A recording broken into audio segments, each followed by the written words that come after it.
Assalamualaikum sahabat, bagaimana kabar kalian? Saya doakan semoga kalian dalam keadaan sehat selalu.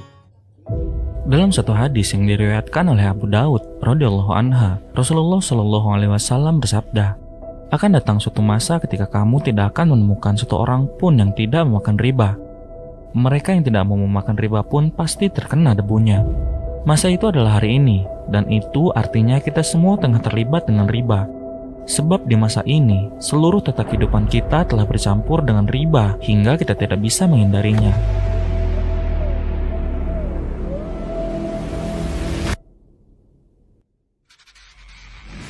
Riba telah menjadi sebuah sistem. Riba bahkan telah menjadi norma dan tata cara hidup kita. Perhatikanlah bagaimana kebanyakan dari kita menjalani kehidupan sehari-hari saat ini.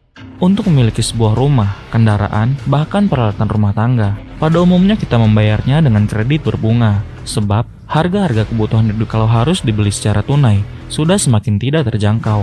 Lalu, bisakah kita menghindari riba, setidaknya bahkan debunya, ketika riba telah menggurita menjadi sistem? Untuk berpergian pun, apalagi kalau melewati jalan tol, Anda otomatis terlibat dengan sistem riba, karena ongkos tol dan pajak jalan yang kita bayarkan mengandung riba. Sebab investasinya berasal dari kredit perbankan. Membeli bahan bakar dan gas pun mengandung riba. Menggunakan jasa listrik dan telepon tidak bersih dari riba. Bahkan, seluruh layanan sosial yang disediakan oleh pemerintah dalam bentuk apapun sesungguhnya dibiayai dari utang berbunga dari perbankan.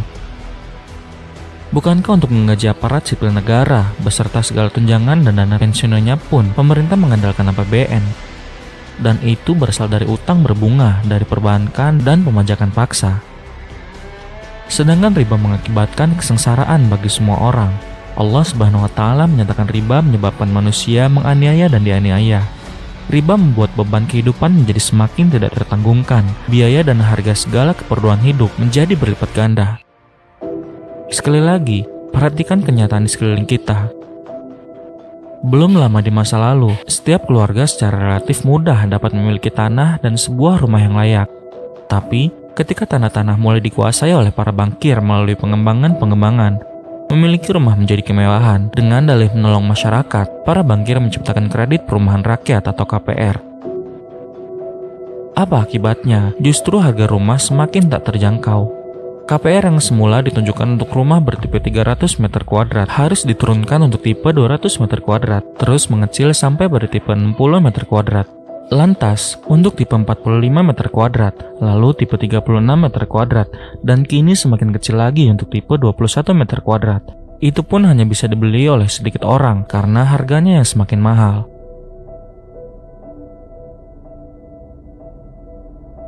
Juga untuk biaya kesehatan dan pendidikan, lagi-lagi dengan dalih membantu masyarakat untuk meringankan biaya jasa sosial ini, para rentenir menciptakan berbagai bentuk kredit, asuransi, tunjangan, dan sejenisnya.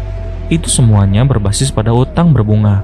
Lagi-lagi akibatnya adalah justru biaya kesehatan dan pendidikan semakin tidak terjangkau. Sebab, selain membayar ongkos untuk jasa pendidikan dan kesehatan itu sendiri, masih harus ditambah dengan biaya bunganya. Dan jangan lupa bunga itu adalah bunga berganda. Artinya menjadi berlipat-lipat dengan berjalannya waktu. Sistem perbankan memastikan riba sekecil apapun menjadi berlipat ganda. Perlipat gandaan ini bukan saja terjadi secara linier pada utang berbunga yang secara langsung dikenakan oleh perbankan pada kredit yang dikeluarkannya. Efek rentetan yang terjadi pada setiap transaksi yang mengandung utang berbunga yang ditanggung oleh seluruh masyarakat dalam bentuk beban hidup juga semakin mahal. Maka, dalam Al-Quran, Allah Subhanahu wa taala melarang dengan sangat keras mempraktikkan riba. Riba mempengaruhi semua sektor ekonomi real karena melibatkan unsur cost of money, disebut bunga atau istilah lain.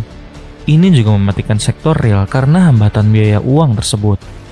Akibat lanjutnya adalah tertutupnya kesempatan jutaan lapangan pekerjaan.